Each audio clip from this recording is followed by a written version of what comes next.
Hey guys, welcome to another video on the Inside Spurs Show. Happy Monday morning to you all. Obviously, you can see on the thumbnail, you can see on the title, we're talking about Matisse Tel and Bayern wanting quite a lower price for Matisse Tel. So we'll be talking about what that value and that number looks like. We've got updates on Gomes, Jared Branthwaite. There's so many footballers to talk about in this, but we've also got humongous changes in the boardroom at Tottenham Hotspur being announced today. We have statements from Daniel Levy. There is a lot of change at Spurs this morning. What that means for Ange Postecoglou, we'll wait and see. There's not been any announcement on Ange and his situation at Spurs, but we're going to talk about that as well, because I think there's a little bit to talk about in regards to Ange and his future at Tottenham. So buckle up, sit back, grab yourself a blueberry and raspberry sparkling water, and just divulge and take in all this information, because there's so much. There's Thomas Frank chatter. This is going to be one hell of a live. Good morning, Spurs. James, Steve, Graham, Sean. Sean's a new member. Cheers, Sean. New member of the channel. Absolute bloody legend, mate. Absolute bloody welcome. You get some stickers. You get some private videos. You got the Johan Lang video that I put out last night on his time at Aston Villa for the members. For the rest of everyone, it will be out this evening for you to watch. Morning, Sonia, Kookaburra, Ray, Adventurous, Jake, Baz, Steve. Everyone's here. 60 people are already here. There's a reason for it. Let's jump in and let's start with the boardroom changes, because this is huge.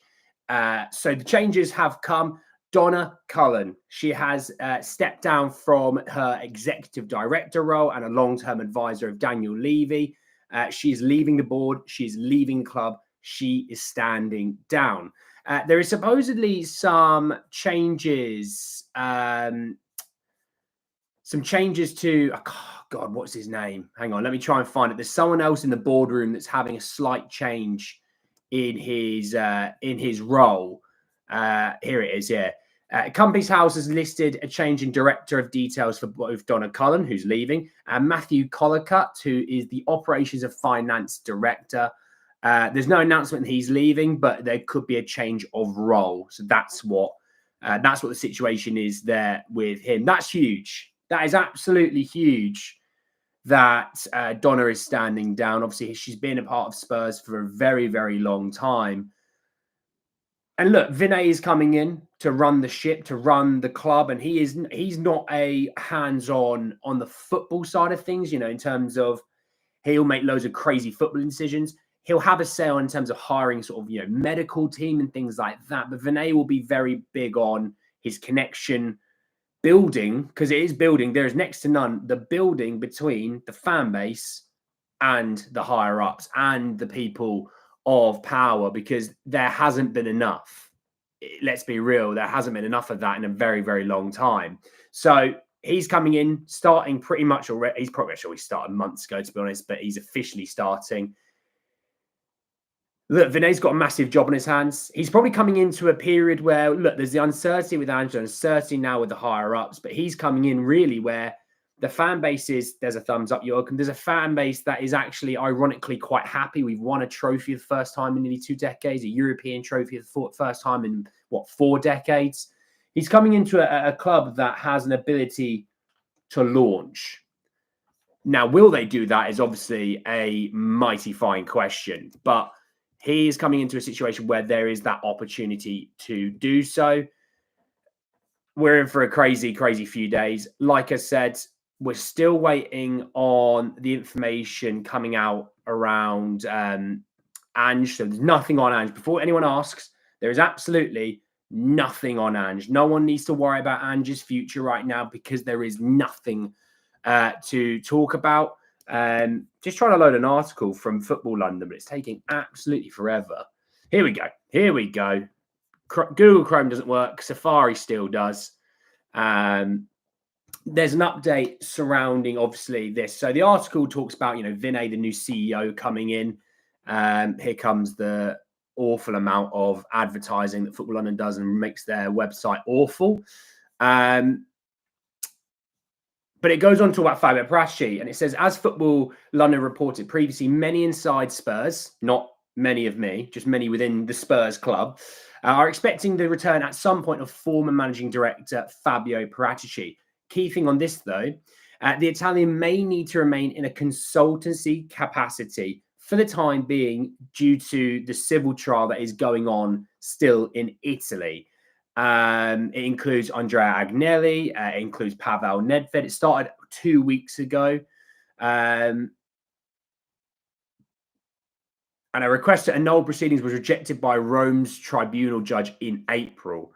So look, before I go on to what Daniel Levy has said about Donna Cullen, that's interesting as well. You know, we talk a lot about Paratici coming back. We talk a lot about, you know, the situation. Is he taking over? What happens to Johan Lang? I think that's quite clear.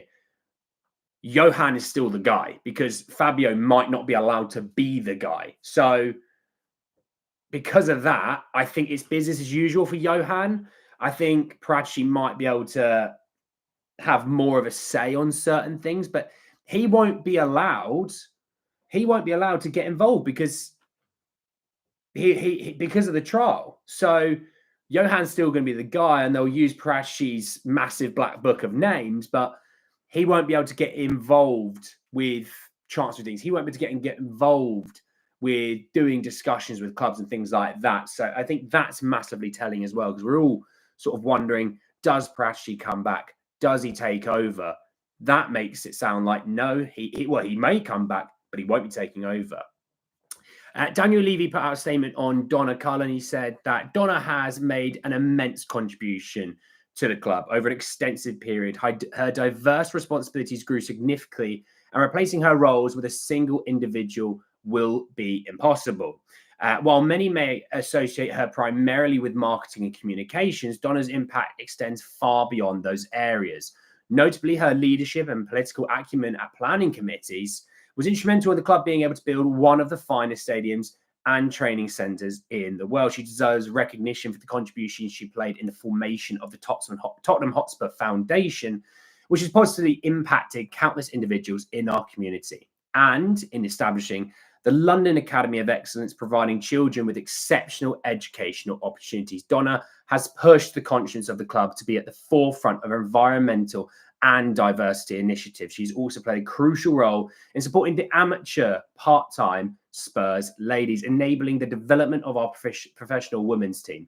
Her daily input will be greatly missed. However, she fully deserves to take time for herself. I know that we shall be able to call upon her advice when needed. We wish her well for the future. Look,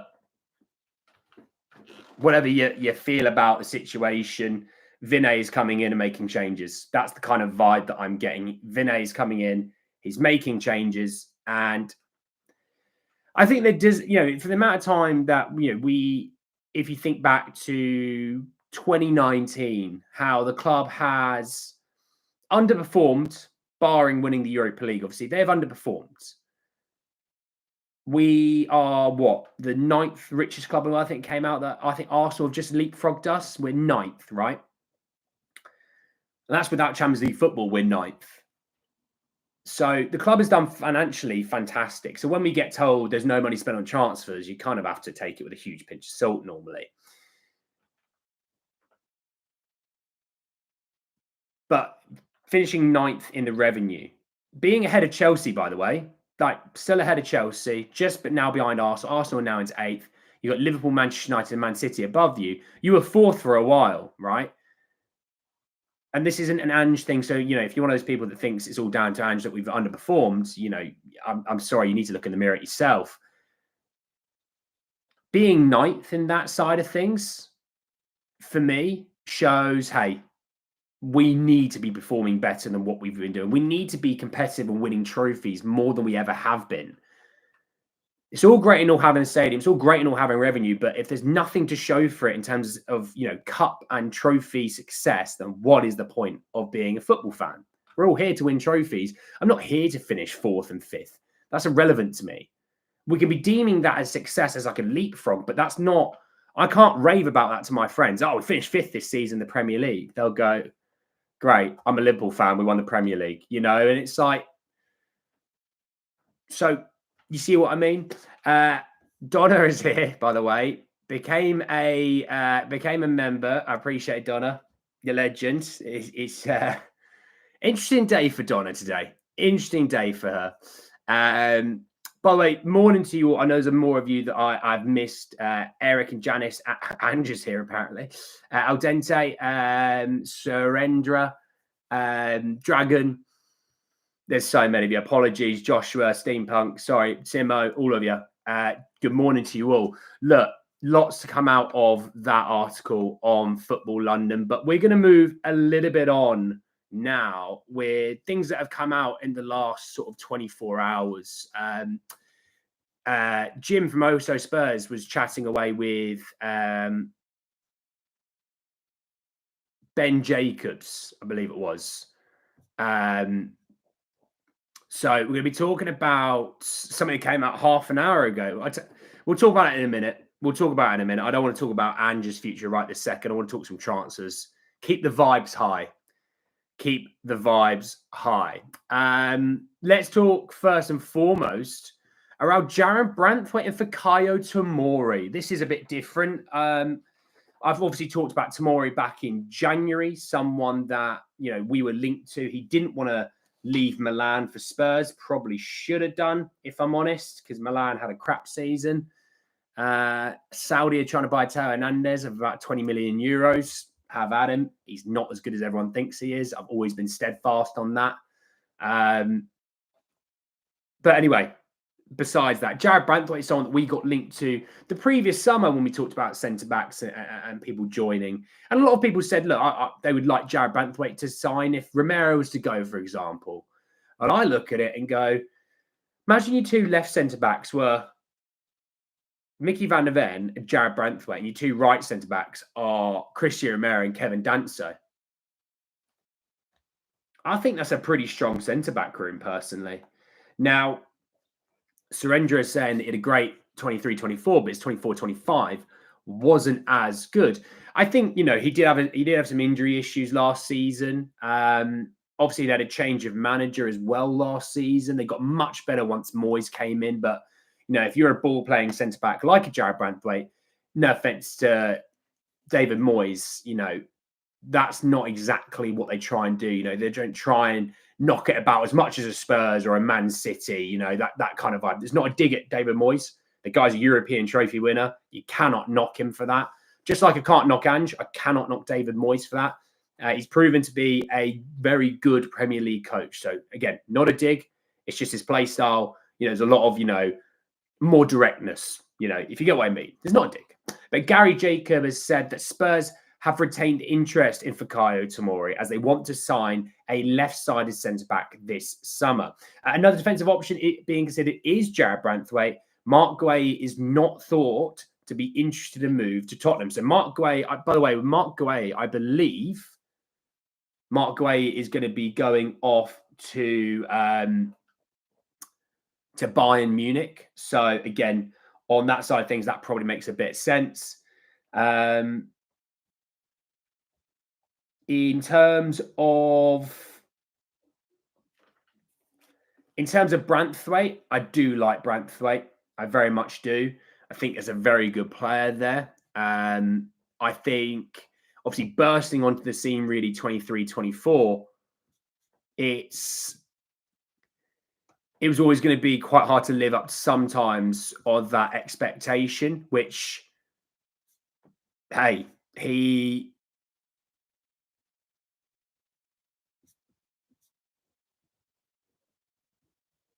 Sorry, I saw something else I want to talk about in just a second. But Manchester United were looking to get Jared Branthwaite last summer, and Everton had quoted 70 million. So it's a lot of money. It's a lot of money for a player that had sort of only one real season at Everton. Just want to have a quick look at how many years left on his contract he has. He's got 2 years for the option of a further year. So look, I don't think they'd get 70 for him. English tax is obviously, an English tax. It's, 10-15 million. So you've got to factor that in. But I think, if the deal was 50-ish. It looks to be a move that I'd be interested in. Now, follow me on this trajectory. Everton are interested in signing Richarlison. We're interested in Jared Branthwaite. Why the hell not? Not in terms of a straight swap. I think we'd have to send some money. But you could, in theory, go, hey, Everton want 55 million. And we go, right, we want 25 million for Richarlison. There's a 30 million difference. You get Jared Branthwaite. Yeah, I don't think that's a bad deal. Now, I get you've spent 60 million on Richie, in theory, of the add-ons, and you spend 55 on Jared Branthwaite. It's 105 million or whatever, 115 million or whatever. But try and look at it without those glasses. He would make our centre-back room one of the better centre-back rooms in the league. You think Mickey, Jared, you think Romero and Danso, you got Dragajin who can kind of float in there. What that might mean, and hear me out, what that might mean is I think Davies would be done. But if you sign Branthwaite, they may also view Mickey as a left back. Now, I know that's going to annoy some people. I get that. I do. And I would like an out-and-out left back. But if you're carrying 5 centre-backs, Man City do it with Gavardio. They did it with Nathan Ake. You could do it with Mickey van der Ven and still play him alongside 2 centre-backs, which a lot of people get worried about how we are from corners. That would give you a lot more strength at corners. But there's also an ability to try and get Desi Doggy some time where he doesn't need to be playing 3 times a week, So, look, it's an idea. I'm not saying that is something that's going to happen. I'm not saying, bookmark this, send it in. But I'm just saying there's a thought process that if Everton want Richie and we want Jared Branthwaite, the deal starts to get a little easier. Now, Spurs might end up still going for Tomori, for example, and then going, well, actually, let's still get our 25 million for Richarlison. That would pay for Tomori. They might even look like that, which if they do, it's always the cheaper option. Spurs love the cheaper option. They can't get enough of the cheaper option. You want this guy. Well, this guy is like, 75-80% of that player, but he's also like super cheap. So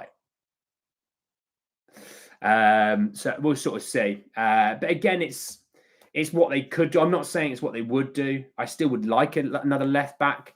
And they might even still view Jed Spence as the number one not backup. We don't like that words or those 2 words.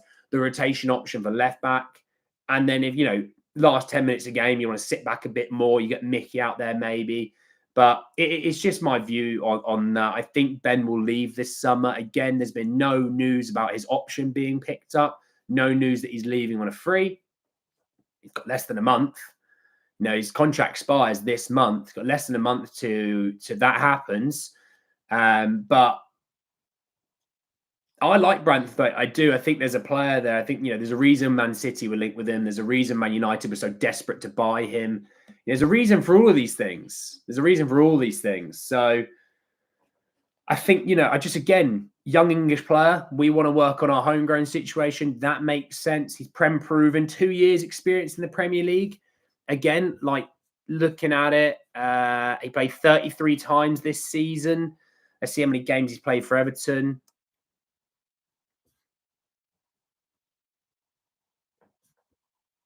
So Chrome is just not working today. It is crap. There we go. Finally. Jesus wept. He's played 86 times for Everton. He's played 36 times for PSV as well. 10 times for Blackburn, 14 times for Carlisle. You add that up, 24, 36, 60, 146 games.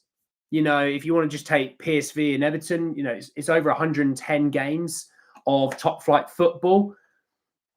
I like this move. Now, look, it will come down to how much, because if Everton wants above 50 million, I think get away from this deal. Good player. But there is a limit to this, personally. It's a good player, but there's a limit to this. For me, keep away if it's more than that. But if it's 50 and less, I think I would love to be all over this. You can use Richarlison as a bargaining chip as well, because they want him back. We want to cash in on Richie. Bingo, bango. Makes a ton of sense on that. I've missed some of your comments, but what do you guys think about Branthwaite? Would you want Branthwaite? Let me know.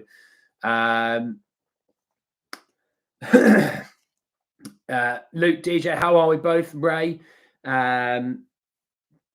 Dafarsha, great name. Jimmy, how are we all? I like him. I like him, but I also think, there's chatter around, is it Hamburg that wants to loan in Vuskovic? I think we could do better, no offense, than Hamburg as in terms of a loan move for Vuskovic. I love it's the Bundesliga. The Bundesliga, if you watch it, feels like quite a quick league at times. They try and get on the ball and play their stuff, but there is a physicality to Bundesliga, whereas La Liga is very quick. No, not very quick. It is quick though, but it's all about, having the ball. There's no real physicality. Serie A is, slow as anything, but there is some good physicality and defensiveness. The Bundesliga feels like a really not comparable to the Premier League, because the Premier League is a different beast, but it has similar qualities to the Premier League. Maybe not as intense as those qualities could be for the Premier League, but it has similar qualities that I think really would benefit a player. Again, with Vuskovic, are you going to be playing him regularly? Is he getting regular minutes? If so, fine. If not, you're not an option. We want this guy to be playing regular minutes. He's just played in Belgium all season, playing regular minutes. The next step, fine. The other thing, obviously, with Vuskovic is they're going to want to see what they've got in pre-season and then decide. Because, he might absolutely kill it in pre-season, by the way. Let's talk about let's go glass half full. He might kill it in pre-season. And then is there a need maybe to buy a centre-back? Now, then he might do well in pre-season, but they go, he's not going to get the minutes that maybe we think we're going to get him. Let's get him that loan deal for a year. And then he comes in at 19 after 2 full years of top-flight football in 2 very good leagues. You bring in a centre-back, though. Ashley Phillips, I'd like Ashley Phillips. If he's not going to get minutes at Spurs, like good quality minutes, get him a good loan deal. Ryan Mason to West Brom. Get him to West Brom. They're a playoff hunting team. He's had 2 seasons, inside 2 seasons of relegation football. Get him to a good one as well. So, yeah, on Branthwaite, I like Branthwaite. I really do. A left-footed centre-back is what we all love the idea of. Yes, he's not Mickey van der Ven in terms of pace, but he isn't a slouch. He will continue to get better with age. Again, still very young, still developing. So there is that. French league has improved, absolutely. Yep, Sean, we talked about Donna going. Vuskovic even went to Hamburg. There you go. Here changes are not done. Don't be surprised big names go in the coming hours and days. I think there is a small exodus en route. What that exodus might look like, let's just wait and see on that. But yeah, crazy morning. Crazy morning at Spurs. I'm going to talk about something else. We've got so much to talk about. I hope none of you need to get off and do stuff today, because there is still so many players still to talk about. I'm going to come on to Angel Gomes now, the Lille midfielder. He's still a Lille midfielder for another month. But Ben Jacobs was saying and talking about that apparently Spurs have made an offer for Angel Gomes. They've grown in confidence in the last 48 hours to sign Gomes on a free transfer as well. Look, on Angel Gomes, I think technically with the ball, very solid. Very solid. We've all seen it when he's played for England. I've seen it when he played for Lille even. It didn't feel like he played too much football from the second half of the season onwards, to be honest. It felt like they kind of knew he was going, so they were trying to get more minutes to players that are going to be there next season. Obviously, grew up in England. He was a Manchester United youth player. I felt like Man United would come in for him, to be honest, and maybe they are, but maybe Spurs are ahead of him. But again, also with Man United, because of their debt issues, they've just signed Cunha, which has taken a huge lump of their budget this season because they've had to pay a lot of it up front. You need to capitalise on teams that are a little bit weaker or have already made moves. Like Chelsea are signing Liam Delap. That looks like it's going to happen. Chelsea are also looking to sign Jamie Gittins from Dortmund. that will weaken their position in other deals, or it will weaken their need for other deals in terms of certain positions. And I don't think we were ever going to go for Gittins. Delap we were linked to, but I don't think we were ever going to go for. But it could offer up, an opportunity to go get a different winger, which I'm going to talk about in just a second as another name has popped up. You're hearing that Cole Cotsgun is gone too. I'll wait and see. I'll refresh Twitter in a minute to see. Jeremy, don't spoil it. That's what I was about to come to in a second, Jeremy. For goodness, Jeremy. But look, on Gomes, he's a free. Well, he's a free. I've always talked about it. If you've been watching this channel for long enough, he's a free, but it doesn't mean he is a cheap deal. So, Sane, we're going to talk about Sane in a minute. This is the same thing. Because they're free, players are free, they can go to clubs that are interested in him. So let's say, Eric Dyer went to Monaco. He can go to Monaco. They go, Eric, we'd love to sign you. He goes, okay, I've listened to your project. I'm interested. Obviously, you're not having to buy me because I'm going to be on a free from Bayern Munich. I'd like a bigger signing on fee, and the agent will be doing this for him, but the agent will go, and I would like a bigger agent fee as well, because you're not having to spend 5 million to sign us. Eric wants 3 million. I want 2 million extra than we normally would, kind of thing. And that's the way those free deals work. With Leroy Sané, it's the same sort of thing. So Manchester City and 8 Nori deal on. That means Desi Doggy is staying. That's just come out from Fabrizio Romano. There you go. Desi Doggy is definitely staying. Pep heard me on a video going, if you come near him, I will fight you. And he went, not having that. I don't fancy that. Like, he can make his sign go yellow. He went, I'm not having that. I'm scared of him. So that's right, Pep. Don't want me. Don't want me and my blueberry and raspberry flavoured water. You don't want me. But yeah, on Gomes, we'll see what happens. It could be a quick mover, but again, when we talk about Ange, we've still got so much to talk about, even in the manager situation. It could be a scenario in that. Let's talk Madueke, because I just talked about Jamie Gittins. Jacob Steinberg saying that Chelsea are in talks over Jamie Gittins. It's reported by Mike McGrath as well. And they're open to offers for Noni Madueke, the former Tottenham boy. Now, the former Tottenham boy, he is not academy club trained. He was not here long enough to be considered that. So if you're thinking he could fit a European situation, he cannot. He is homegrown, though. Obviously, he's English. He's an England international, and that will help part of that. Obviously, it doesn't help in terms of European club train, but we have been linked to Madueke for what seems to be since the sort of half point of the season in January. Madueke is another guy that drives me absolutely insane. Like Sane, right? Can beat his guy. Prem proven as well, which helps. England international, he can't knock that. I like him. His decision-making at times is iffy, and his execution at times can be very iffy. But I like him. He can press as well. There is that. For Noni this season, he's 23 as well. 23 March is when his month is. This season, 41 games played, 11 goals, 5 assists, so 16 goal contributions, 1 in every 2.5. I kind of take away the FA Cup and the EFL Cup because he played 49 minutes between them, and that's 2 games. It's 39 in that regard. 1 goal in 2 games in the Europa Conference League qualifiers. In the Conference League, he played 5 times, 3 goals, 1 assist, 4 goal contributions. In the Prem, 32 games played, 7 goals, 4 assists. You're talking 11 goal contributions. Oh, Christ, not Noni, Jesus. So there is that really on Noni. Again, it's a player that I like. How much is the deal?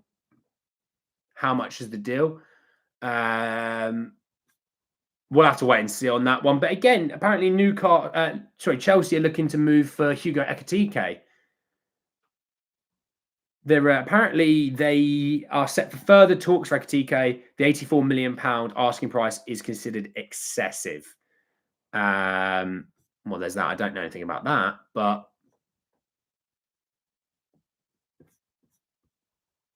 yeah, I don't know about that. But what do we think about Madueke? Are we interested in a Madueke move? Or do we like that move? Again, on value wise, if it's sort of 25, 30, I don't mind. But if it's any more than that, you're just really helping Chelsea more than anything, which I'm not that interested in. You know, if we didn't want to do it for Conor Gallagher, regular international, then why would we do it again? You know. Morning, Polly. How are you? Madueke FC. Yeah, that's it. Sean, lights and matching t-shirt. I know, right? Not bad. A little bit of Michigan college football. Pep must be aware of the power. Yeah, Hey, he heard that I was, drinking summer fruit squash again, and he was like, "Nah, get away from Destiny, doggy." You know. So that means Kirkes, Liverpool, 8 Nori to Manchester City. Again, we're in the market potentially for a left back, so these are things that I'm thinking of. Robertson at Fulham, although I don't think he'll leave. Robertson at Fulham.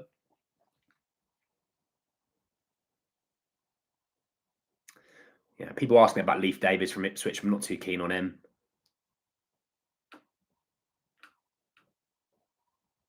Don't know really. Left back's such an interesting one. I really don't know.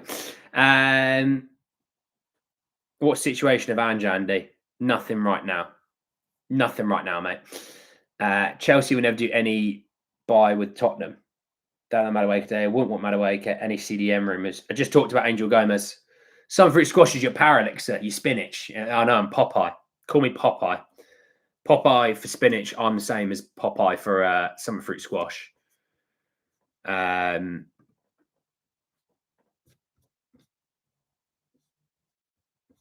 Okay. Moving on. Again, there's so much still to talk about. We're going to be here a little while. Because we still have to talk about Ange and the managerial situation. There was someone else that I wanted to talk about. Dibling. I want to talk about Dibling. That was it. Right. Where is he? Where's my Dibling news? Not Florian Plettenberg. Why Florian Plettenberg?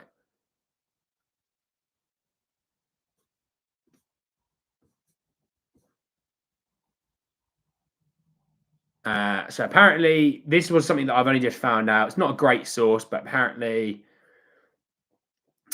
Liverpool have joined the race to sign Tyler Dibling. Right, let me find the one about Tottenham. Where is it?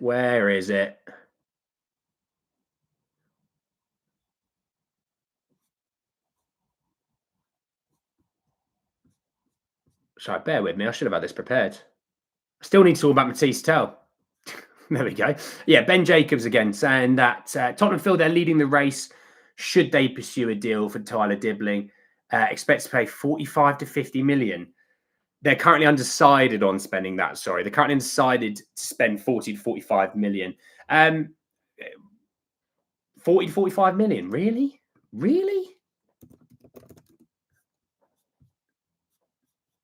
Sorry, just having a quick look at his stats for the season. And bear in mind, he doesn't want to be at Southampton anymore. You've got to factor that into it. How long he's got? 2 years left on his contract. They need to cash on him this year. 7 goal contributions in 38 games, 2 of which came in the EFL Cup, 2 came in the FA Cup. So in the Premier League, he played 33 times, 2 goals, 1 assist. I think there is a talent there. Right, let me put it out. I think there is a talent there, right, on Dibling. But there is no way on God's green earth he is worth 45 million. Sean, I think Liverpool are signing Kirkes.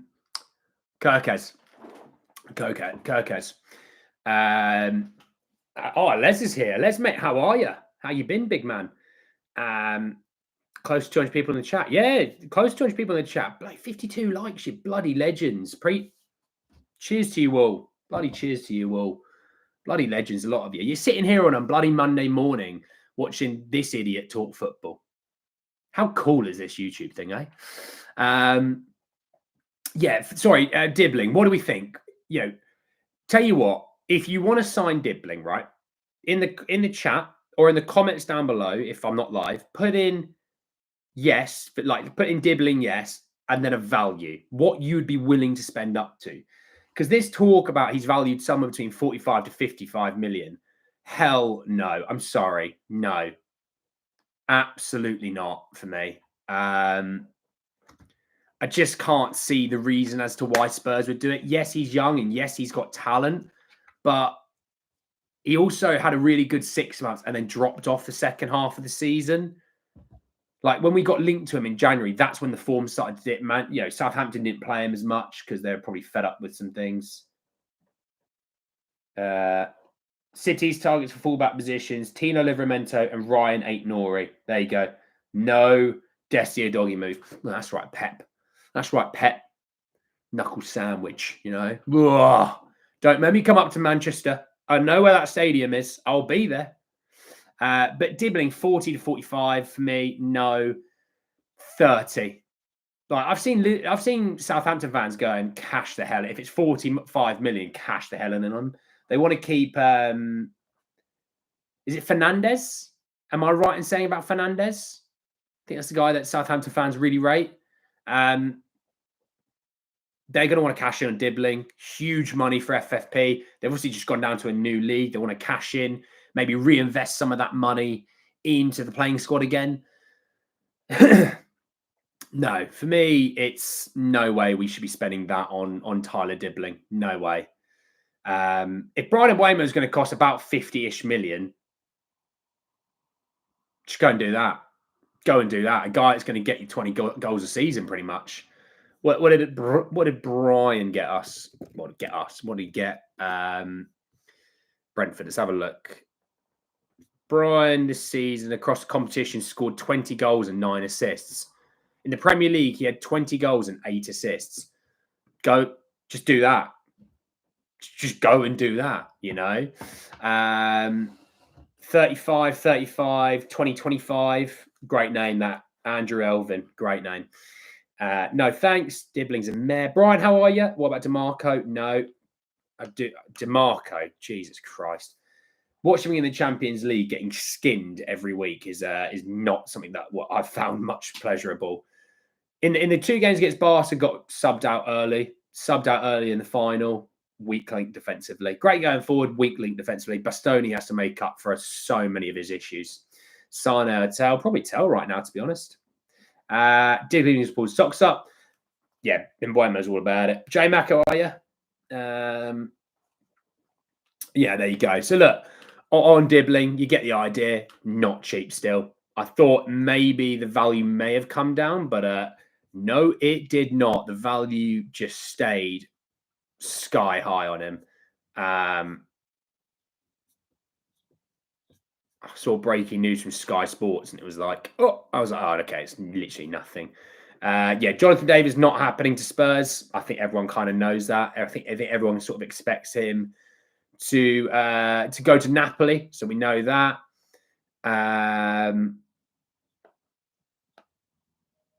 Brentford signing Kelleher. Wonder what that means for Frank. We're going to come to Frank in a second.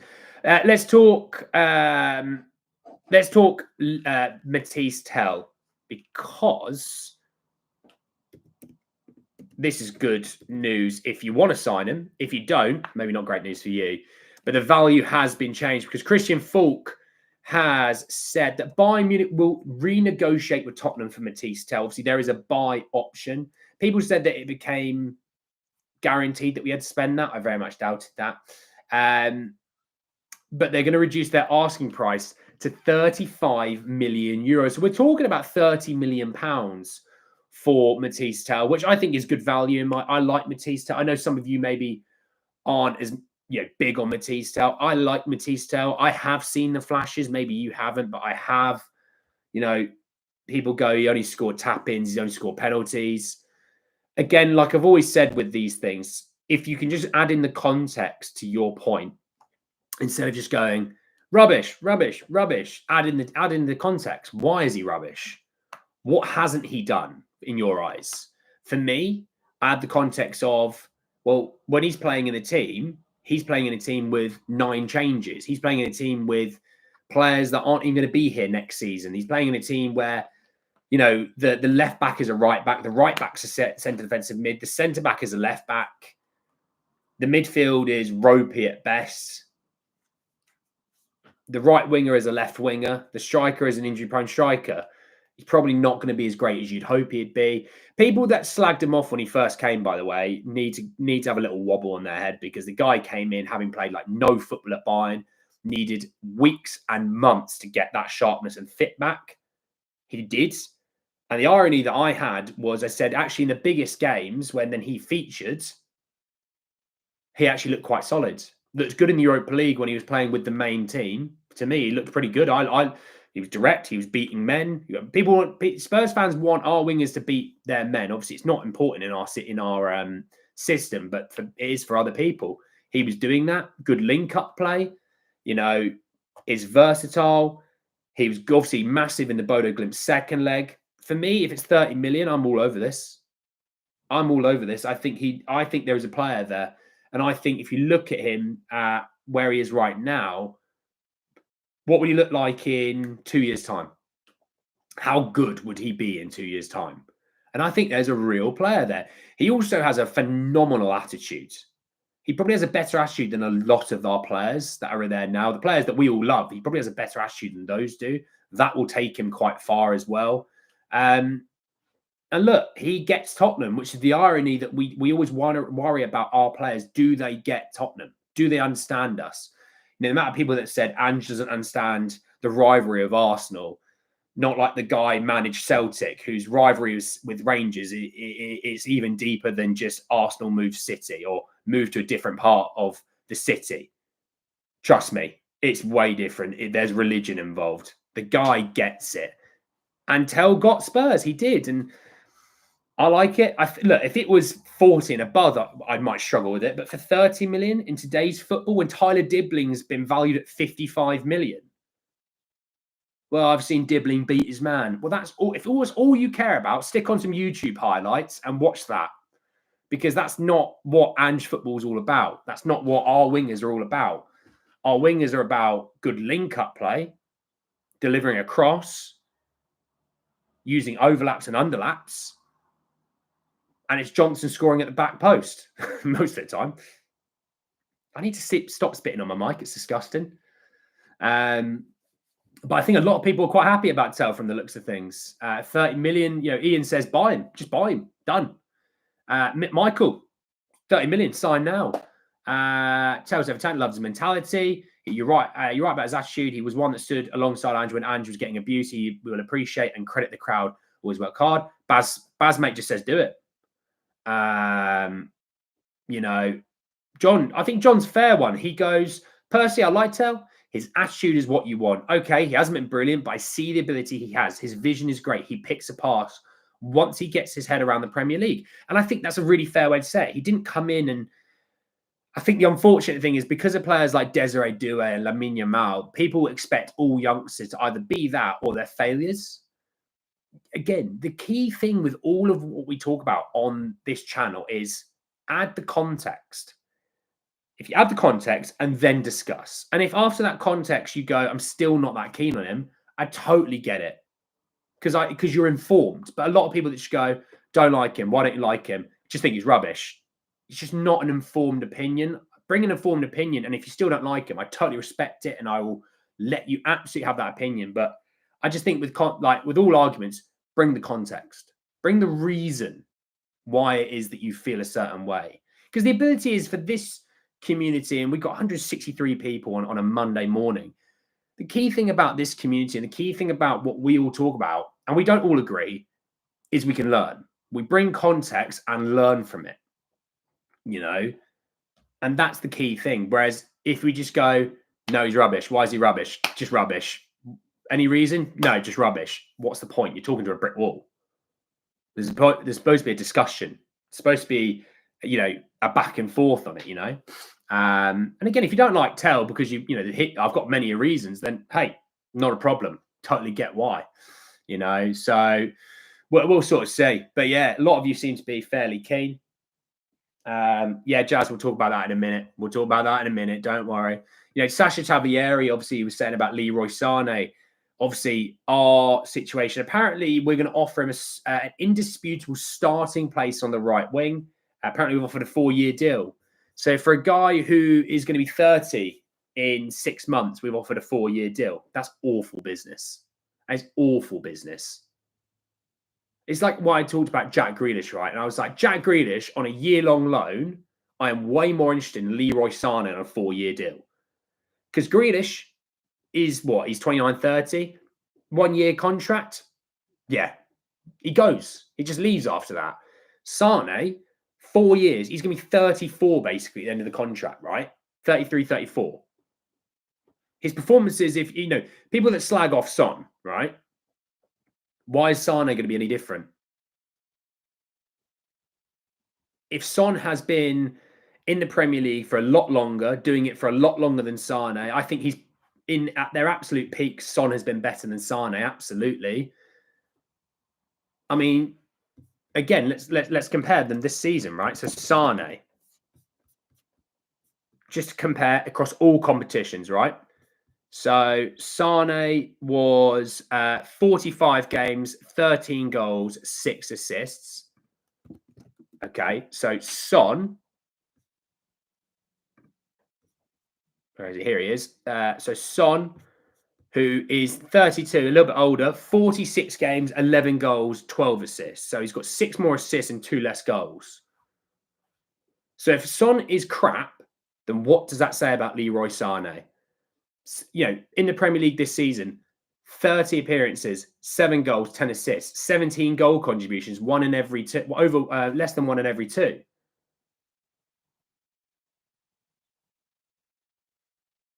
Like 17 goal contributions. Tel in the Bundesliga, a lesser league in my opinion, and in the best team in that league, had 17 goal contributions in 30 games.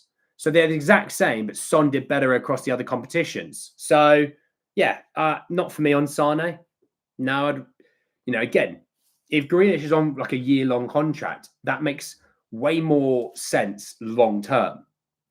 Because it would give another season for Tel to develop. It gives a season for Mikey Moore. The amount of people that shout about Mikey Moore gives him another season to develop. Gives Odegaard another season to develop. One of them you would expect to take a leap next year. And if that's the case, there you go. So look, Sane on a 2-year deal? Okay, I can understand. Sane on a 4-year deal? Are you bonkers? No way. Jose. Morning, Gomes and John. How are we? John's from Kenya. Nice one, John. Nice one. Don't know if I've had many people watch from Kenya before. I'm not sure. Kieran, how are you? Eric and Nikhil and Gibbo. How are we all? So look, there's that on Leroy Sane. Look, don't get me wrong. That's the beauty of Sane is his name, and I get set in a really dramatic version of it. So there you go. Moving on again, let's talk about the Ange situation at the club. So again, let's put this out early doors. There is no news that Ange is staying or going, okay? So before anyone goes, he's gone. Or, no, he's staying. There's no news, all right? So let's just... all right? But on Thomas Frank seems to be the leading candidate to replace Ange if he is to be replaced, okay? Now, Simeone Inzaghi, I believe there's news about his future that comes out today or tomorrow. Obviously, he has an offer from Saudi Arabia. I think that's going to play a huge part into what's going on. But apparently they've had a chat to Thomas Frank. They've had a conversation. They've had a cup of coffee sort of thing, right? Which isn't a massive deal. Like, it doesn't mean Ange's getting sacked whatsoever, okay? Trust me, the way they treated Pochettino when it came to Mourinho, that was like, yeah, Poch is done. It's a matter of when, not if. This is an if, not when sort of thing, right? But Thomas Frank seems to be the person they like. And I think Thomas Frank is a very good coach, okay?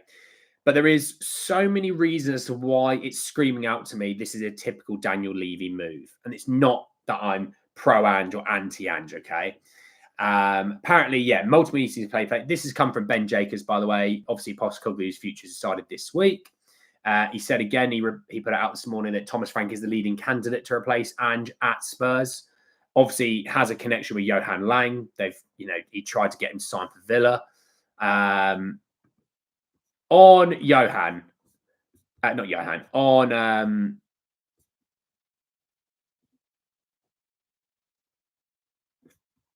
yeah, sorry. The video that's come out today on Spurs is for the kit launch. It's not for anything serious, all right? So don't jump down at me on that one. Jezzo, how are you, mate?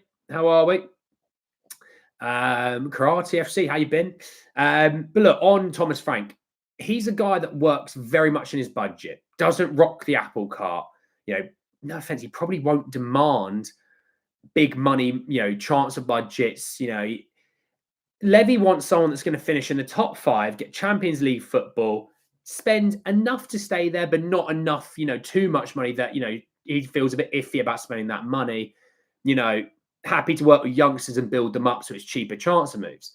That's what Thomas Frank's all about at Brentford. Works with a limited budget, limited wage budget, gets youngsters, develops them, builds them up. They're signing Kelleher for, I think, a deal up to about 18 million. That's a big money move. They sold Watkins before. They sold Ivan Toney a year ago. They'll probably sell Brian and Mbuemo this summer. They do a bit of a Brighton model. They recruit well, they train them up, they sell them on for the profit, and they keep reinvesting that money. So the owners aren't having to put in hundreds of millions for transfer budgets. It can be self-funded by Premier League survival, a couple of good cup runs here and there, and reinvestment from player sales. It's Daniel Levy's wet dream. Daniel Levy's wet dream is top 5 every year for Champions League football. He's programmed some fans to say that's success, and winning Europa League isn't success, by the way, which is a mental thing to come across the internet. There was Alistair Gold article, wasn't it, or something like that. The higher ups were dumbfounded as to why Ange had kind of sacked off the Premier League to go all in the European League, and it's like, so you wanted him to focus on finishing as high as 9th or 10th over the Europa League success. It shows where your priorities are at as an owner.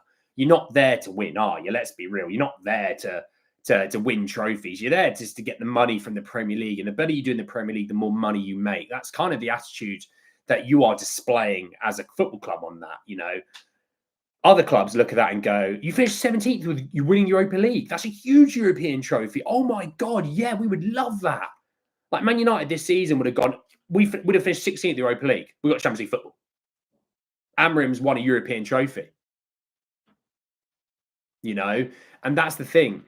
It shows a real inadequacy as an owner, in my opinion, in that regard, that you focus more on finishing 10th, making an extra 20 million on the Premier League situation instead of winning European trophy, winning the biggest trophy that we've won in 4 decades. First trophy won in 17 years. So, you know what I mean? Now, on Thomas Frank, yes, he has got himself promoted into the Premier League, but there is no other winning of trophies whilst in English football to show for. The irony is Ange's probably got more out of English football than Thomas Frank has. Finished 5th, higher than he would have done. And I'm not comparing Brentford to Spurs; it's not fair. But then he's won a European trophy with it all within 2 years. He finished 5th last season. Because when people go, he'd have got us relegated, it's like, no, he wouldn't have done. Shut up. Don't be like that. I get you don't like Ange, but if you think that's genuinely the God's honest truth, you need to give yourself a little wobble on that. We were never getting relegated. Trust me, we never would. But look, by the way, Ange hasn't been sacked. Before someone keeps asked about it again, he's not been sacked. We're just talking about the reports that Frank has been linked to Spurs. Again, it's just a cheaper option for Daniel Levy. He probably doesn't have to pay that much in terms of wages on Frank.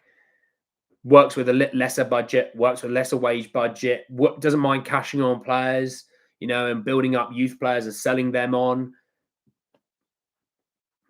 You know, it's like Daniel Levy's wet dream is all of that. And I think it's massively telling that you sack a European trophy winner and getting a guy who is a mid-table manager. You know, yeah, James. We ended up we had 4 games against Brentford this season, went 3-1 against them, and we're crap. So I just think I just think I like Thomas Frank. I think he's a really good coach.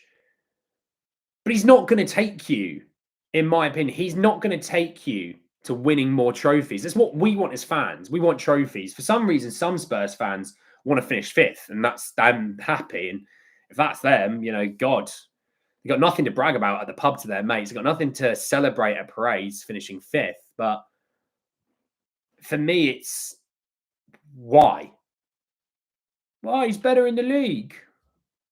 Again, ignored the context there, but that's great. And just finished 5th last season.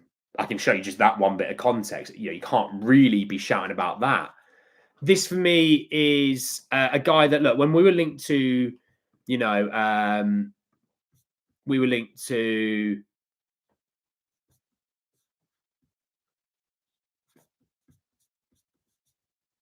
Okay, nothing. I thought I saw something. Don't worry. Don't worry. I completely lost where I was going. Yeah, Frank. When we talk about Marco Silva, we talked about Andoni Iraola. Thomas Frank was the one I probably wanted out of the 3 of them most, right? But we did a video on them on this channel. We did a video on them between the 3 of them and their sort of win percentages and things like that. There's nothing between them if you take away time in lower leagues. There's nothing that separates them. They're all about 41%. So it's really, who do you just like the most? And I like Thomas Frank more than those two. And someone might like Marco Silva, who seems to still be getting linked to Spurs. Why is Marco Silva linked to Spurs? What are we doing? Stop it. Stop it. Can that. Absolutely can that idea. He's also linked to Saudi. Let him go there. But yeah, I'm not really. I mean, the people that kind of go, Spurs, with Poch. Poch was a guy that finished mid-table with Southampton sort of thing, never won a trophy in England.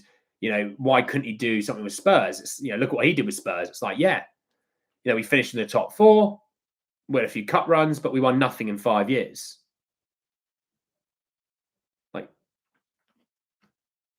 Again, like I said, in 30 or 40 years' time, nobody's going to be talking about Poch's era at Spurs. And that's just the God's honest truth. I won't. How often do I talk about Martin Jol's time at Spurs? That wasn't even 2 decades ago, Well, it was about 2 decades ago. But, in 20 years' time, we won't talk about Martin Jol. We won't talk about Harry Redknapp. Well, we might talk about Harry because he's the first one to get us in the Champions League. But we won't talk about them. We won't. And that's just the way it is. You're going to talk about the time that you've won things. So you will talk about Ange. As much as you may hate him, you'll always talk about him because he won you the European trophy, But Inzaghi, yeah, look, Inzaghi, will know about Inzaghi more in the next sort of couple of days. There's a part of me that does wonder that we have been linked to Inzaghi. Paratici, we expect to be coming back to at least a consultancy role at Spurs. Is Inzaghi the guy they're trying to hold out for? Wait and see what Inzaghi says. Am I leaving Inter? Am I staying at Inter? Oh, he's leaving Inter. Why don't we go and speak to him? See if we can get him to Spurs. I like Inzaghi. Please do not look at the Champions League final as that's what Inzaghi is. He's not. He's a phenomenal coach. He is. He's a much better coach than Thomas Frank. If we're sacking Ange, Inzaghi is about 300 miles clear of the other names that we've been linked to. Okay. Now, the issue I said about Inzaghi is he is a much different coach in terms of play style. You're going to need to spend at least 2 years getting Inzaghi the players that he wants. We just spent 2 years getting away from those players that he wants. We're linked to 2. We now need 2 seasons of 2 summer windows and 2 January transfer windows to get the players that Inzaghi wants. You're also, factor this in, you're coming into a World Cup year. So January next, Won't be a very busy month for football teams because players are going, I can't risk leaving my club and risking not playing at the World Cup. I'll join you in the summer, right? Which obviously that means you need to get most of your business done this summer because of that situation. Unless obviously they're coming in and playing, going to play crazy amounts of football. Obviously that's a bit different, but that's that. And when you're going to be coming into a club where, hey, we've gone from playing a 4-3-3 to now playing a 3-5-2, where, there's going to be changes to players' style of play that they've spent 2 years playing like that. And they're going to play a completely different style of football. It's an interesting summer. I think, look, you'll still attract players because Inzaghi's a very good coach. It's London. The wages will be better at us than certain other clubs. I say that, certain other clubs.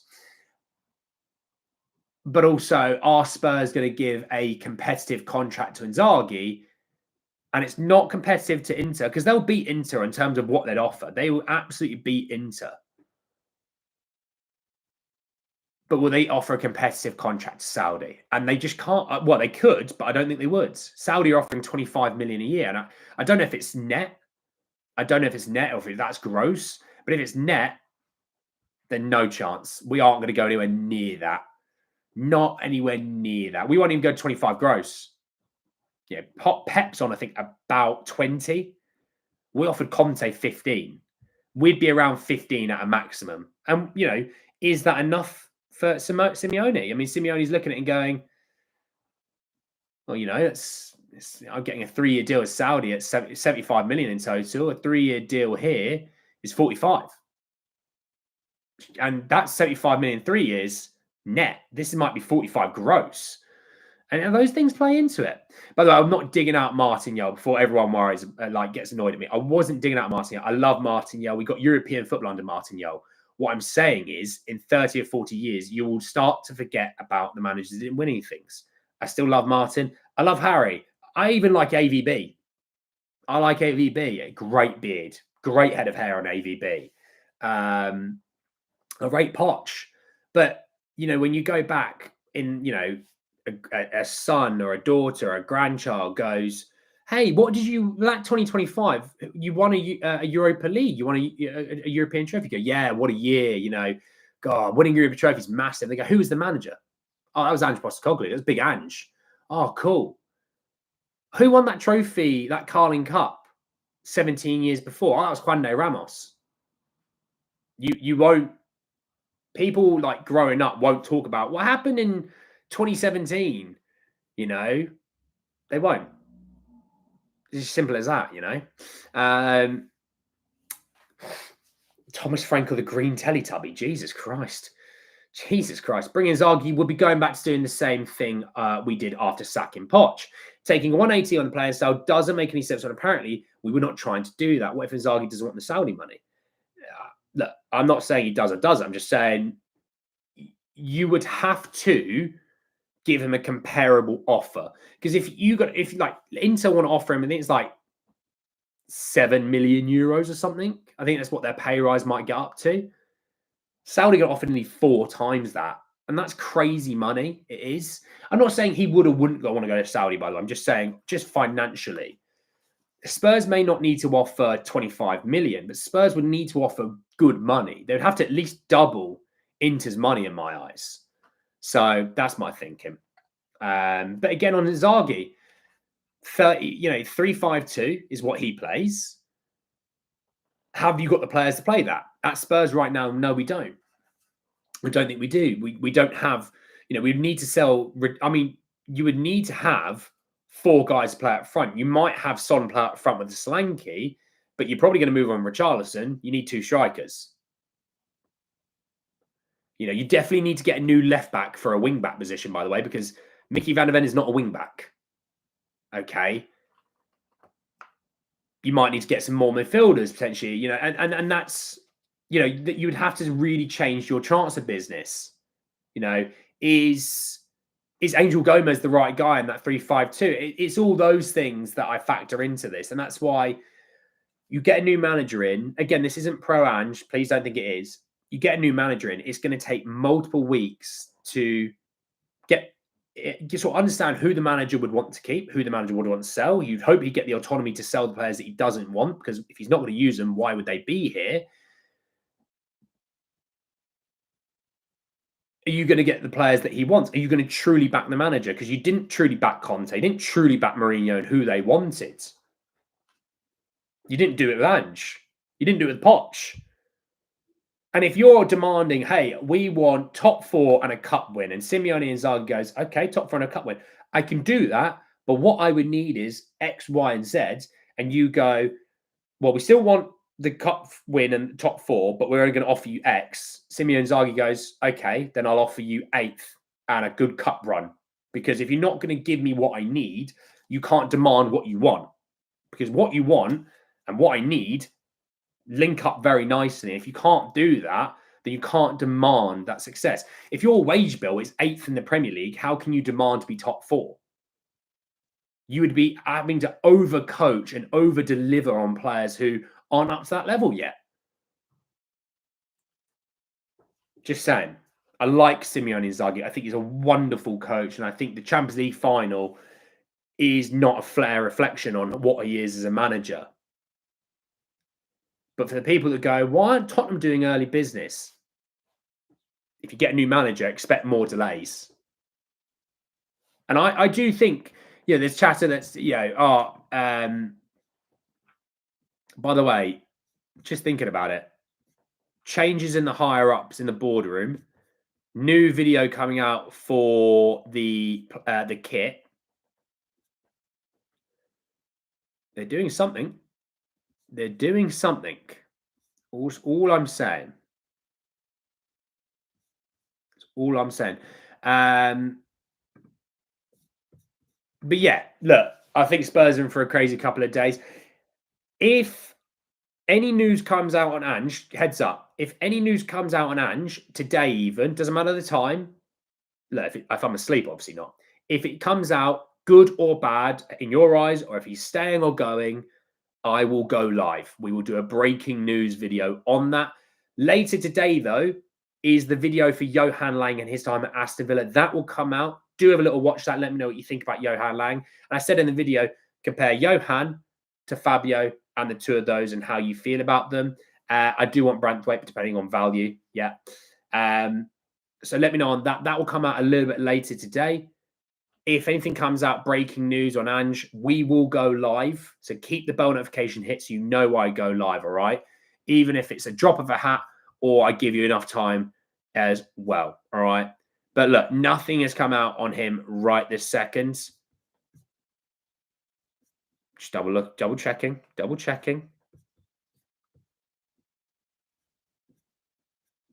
Yeah, nothing has come out.